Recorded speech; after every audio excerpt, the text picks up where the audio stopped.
क्या आप हमें अपनी उस ज़िंदगी के बारे में बता सकती हैं जब आप हॉलीवुड में थीं? आप कैसी ज़िंदगी गुजार रही थीं? आपका हॉलीवुड का सफ़र कैसे शुरू हुआ? हॉलीवुड जाने से पहले मैं एक सैलून में बतौर हेयर स्टाइलिस्ट काम कर रही थी और मैंने ग्राफिक डिज़ाइन भी किया था। दरअसल मेरी वालिदा एक कमाल की ग्राफिक आर्टिस्ट हैं। मैं बस फुल टाइम हेयर स्टाइलिस्ट थी और फिर ये सोचकर मैं कैलिफोर्निया गई कि मैं वहाँ पे एक सैलून में ही काम करूँगी। मगर फिर फॉरेन ही मैं एंटरटेनमेंट इंडस्ट्री में चली गई।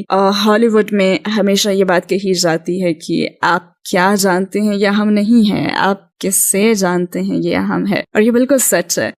वहाँ मैं अपनी ज़िंदगी की सबसे हैरान कुन शख्सियत से मिली जिसका नाम लीसा बेटवी था। उसने मुझे एक दिन देखा, जिस दिन हम मिले थे, कहने लगी, तुम्हें नहीं पता मगर मैं तुम्हारी ज़िंदगी बदलने वाली हूँ। मैं हेयर सैलून से प्रोडक्शन में चली गई और फिर मैंने खुद को एक टीवी शो के सेट पर पाया और मैंने सोचा, वाह, मैं ये कर सकती हूँ। ये कुर्सी के पीछे खड़े होने से ज़्यादा पुरलुत्फ है।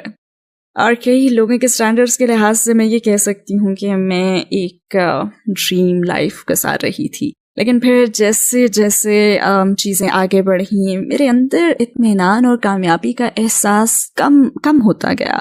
मैं बेवर्ली हिल्स में रह रही थी, मैं एक शानदार जॉब कर रही थी, मेरे पास पैसा था, मैं घूमती फिरती थी, बहुत बहुत मज़े की ज़िंदगी गुजार रही थी। फिर बिल आखिर मैंने सोचा, ये वाकई मज़ेदार ज़िंदगी तो है, मगर ओके, इसके अलावा और क्या है। जैसे आप अपने मकासद पा लेते हैं ना, वो मकासद जिन्हें आपने अपने लिए घर लिया होता है, जो ही आप उन्हें पा लें तो फिर समझ नहीं आता कि आप क्या करें। बहुत से लोग सोचते हैं कि ये चीज़ें आपको बहुत ज़्यादा खुश करती होंगी, मगर नहीं, बिल्कुल ऐसा बिल्कुल नहीं है। ये एक ज़्यादा बड़े स्टेज पर नॉर्मल लाइफ होती है।